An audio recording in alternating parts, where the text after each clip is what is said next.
Hey everyone. Andrea here, your fairy godmother. So actually today's talk is about control and fear that go hand in hand. Isn't that the craziest thing ever? So yeah, the question is, do you feel as though you need to control a situation or a person? That's actually coming from an internal fear in itself. It is. So you're actually hurting yourself when you're doing that. So you may, maybe an attack, maybe a negative remark, maybe, the list is so big, but I wanted to share with you my personal experience on somebody that was definitely controlling. And I'll use some analogies that maybe you can relate with if those things did happen with you and how you are not responsible. You are not.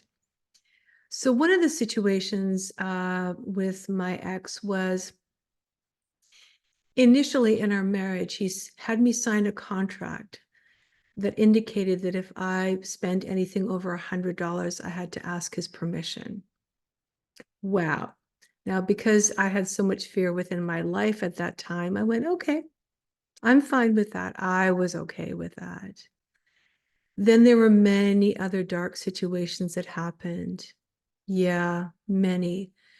One of them was he actually was working on a project and no contact to me or his children for a month, like no phone call, nothing. And I knew where he was, so I actually drove up there and he was staying at his parents' place.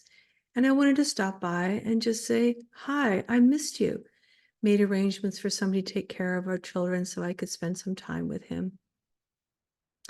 And apparently the people that he was, well, it was we owned a duplex at that time. We owned a few of them. And apparently when I pulled up, the people that were renting from us, they said, oh, it looks like your wife is here. And apparently his response, he was very angry.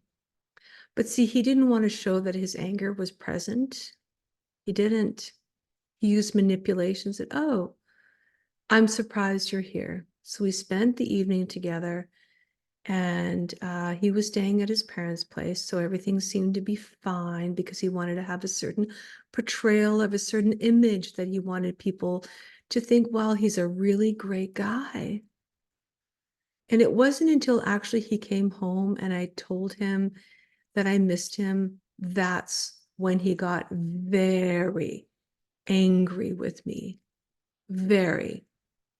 He said I was selfish, that I was doing this for him, our family, and that I was just like really, disrespectful. How could I abandon our children for doing something so stupid? And did he hurt me? Oh, yeah. So that night, I slept on the couch. I did. It was like, okay, I guess my reaction was, I'm not going to address any of these things anymore. I succumbed to his control. There was even a time when, and I do enjoy intimacy. I do love intimacy. And there was one night our children were out of the house and I just wanted to be intimate with him. And he called me a slut. He did. His ongoing mantra was that what's yours is mine and what's mine is mine, and I need to control you. And he did. He told me what I need to do, how I need to do it. Even when my parents passed away, which gave us a substantial inheritance, he took the money and did what he wanted with the money. It was not a collaborative thing because he felt he needed to train me. If I did something for him, it's because I needed to take more responsibility.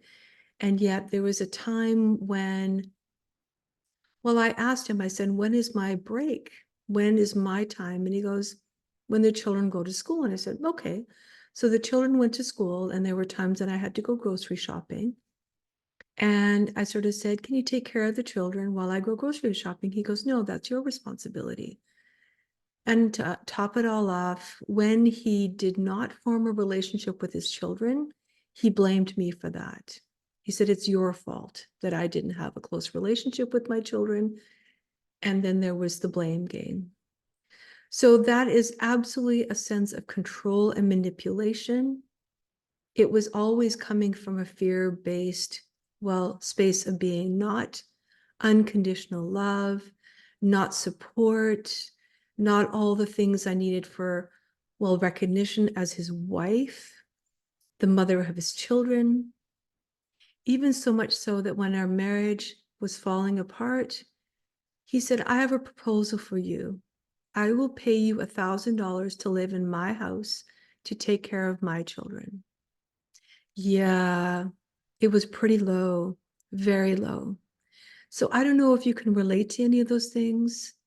Maybe you're not even aware anymore because they are happening so often. You need to stop it. And the only way to do that is really take back your power. Take back your power. And that means saying, I don't like this anymore. He's hurting or she's hurting your soul, the essence of who you are.